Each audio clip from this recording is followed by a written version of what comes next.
Olá, agora eu de novo voltando de Zéfiros com mais informações, rumores e previsões do futuro. No caso, agora para o mundo dos quadrinhos mundial ou Estados Unidos, no caso. Brasil é inexistente, infelizmente, né? Mas vamos lá. Começou um trend, pouco, né? Porque é uma comunidade muito pequena ainda, mas está crescendo exponencialmente, que é a nova era de ferro dos quadrinhos. O que é a nova era de ferro dos quadrinhos? Primeiramente, todos os quadrinhos, em geral, o pessoal historiador fala que tem eras. A Era de Ouro é a era onde tudo começou. Começou por volta de 1938, né? Segunda Guerra Mundial, com Superman. Ele foi o primeiro, gente. Não adianta vocês reclamarem. E foi até mais ou menos 1950, sabe? Vietnã, etc. Aí começa a se dar a Era de Prata. Novos super-heróis.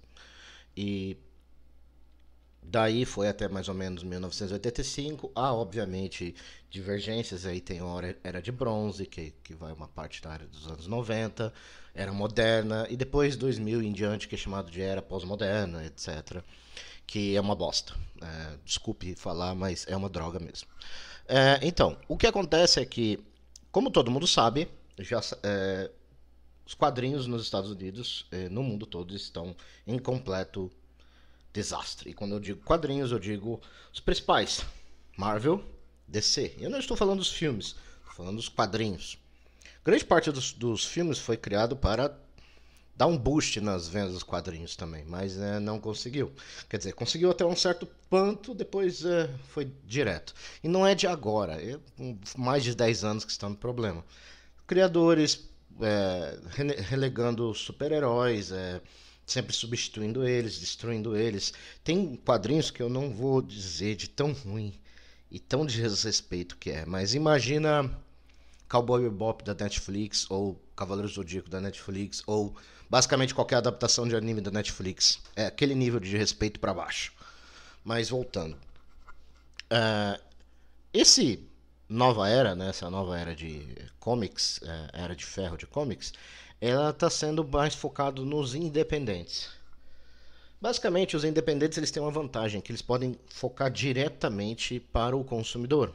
Porque os quadrinhos, DC, Marvel, eles têm os escritores, tem isso, tem o lançamento, distribuidora, tem muita, como diz o ditado, muito cozinheiro na cozinha, entendeu? É muito chefe para pouco trabalhador. E assim acontece de que nem serviço público, atrasado, mal feito e gasta muito dinheiro. E é isso que está acontecendo. Está relegando o público. Você percebeu que jornais odeiam, né? Que atacam os fãs não gostam, rejeitam. E o que está substituindo? Os mangás. Tanto que teve notícia lá, Demon Slayer vendeu mais, né? O mangá de Demon Slayer vendeu mais do que todos os quadrinhos dos Estados Unidos, mais do que DC e Marvel junta, né? Então, você sabe que os mangás estão substituindo, as pessoas estão seguindo mais para esse canto. É por isso que a Netflix está totalmente tentando destruir eles, quer dizer, adaptar eles para séries neles, né? Ok, mas vamos lá. Esse movimento começou em 2016, mais ou menos, com um movimento chamado Comicsgate. Comicsgate ele foi iniciado por um cara, um escritor chamado Ethan Van Sciver. Ethan Van Sciver ele é um escritor e desenhista para DC já há mais de 20 anos. Por quem conhece Lanterna Verde, ele criou Parallax, a Sinestro Corp, né, a tropa do Sinestro, a tropa dos Lanternas Vermelhos, vários outros heróis, como Jéssica Cruz, que é uma Lanterna Verde porto-riquenha, entre outros, vários outros heróis e personagens desse universo DC. Só que ele foi mandado embora, ele foi cancelado, porque ele admitiu que ele votou no cara de laranja. Né? Isso é um não, não, não, não, não, não para a mídia pop cultura, né? Pelo menos nos Estados Unidos. Mas aí o que aconteceu? Ele saiu e ele criou um movimento chamado Comicsgate, que é voltado para o consumidor. E ele começou a vender seus quadrinhos de forma direta para o consumidor. Que forma? Ele publicava, mostrava o seu tipo de quadrinho, mostrava o limite e como ele vendia para cada, o merchan, etc. E vendia por sistema de GoFundMe, né? Todo mundo aqui conhece. Kickstarter, Patreon, uh, Indiegogo. Aqui nós temos o Catarse, que é o financiamento coletivo. E começou esse coisa, vários outros escritores, inclusive outros escritores já saíram que faziam para Marvel também, saíram e foram fazer esse tipo de coisa. Aí ele fez um maior sucesso, ele chegou a vender $1 milhão em merchan e no novo quadrinho dele, Cyberfrog, que continua ainda, ele ainda continua escrevendo, né? Só que aí é aquele negócio, o volume sai com menos frequência, sai uma vez por ano ou uma vez a cada 6 meses, para cada financiamento coletivo. Além dele, outras pessoas uniram com essa coisa, né? O John Wick, né? Keanu Reeves fez um quadrinho dele chamado Berserker, que bateu $1 milhão em 2 horas. Também por Kickstarter, né? Ele fez um quadrinhos e direto para o consumidor e a mídia odiou isso, né?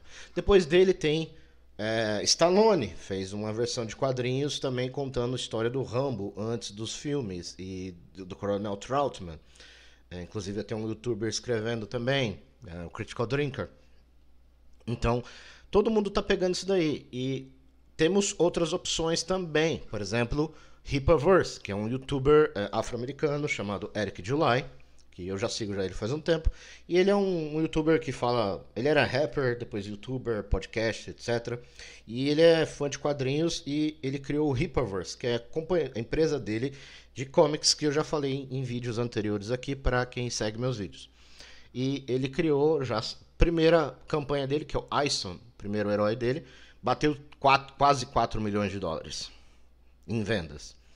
Agora o segundo, Ison 2, está chegando a 2 milhões.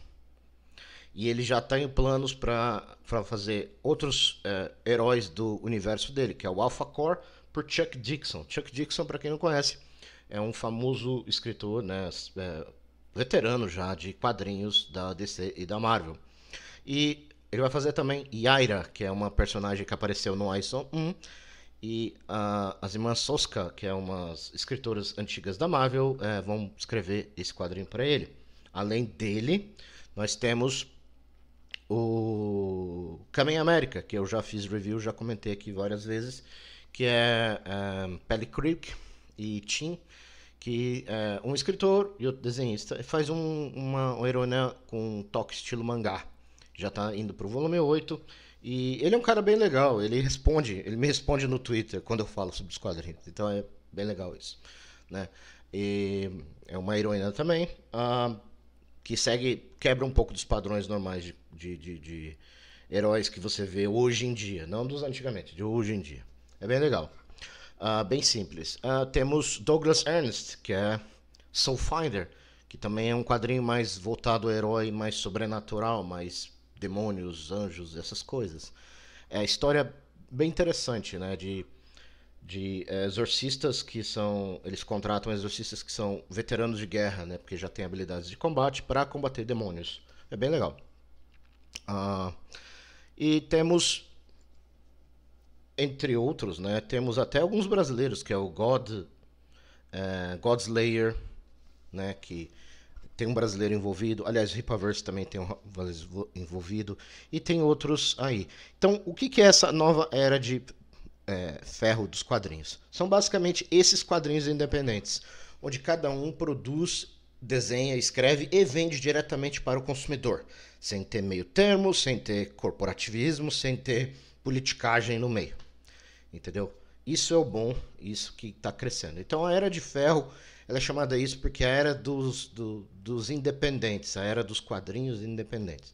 Aqui no Brasil também nós temos algumas opções, estamos saindo aí, que eu não vou falar aqui porque provavelmente talvez as pessoas não gostem dos meus vídeos ou não gostem de mim e podem não gostar de eu promover os trabalhos delas, mas se eles quiserem eu promovo e falo aqui nos meus vídeos também, né?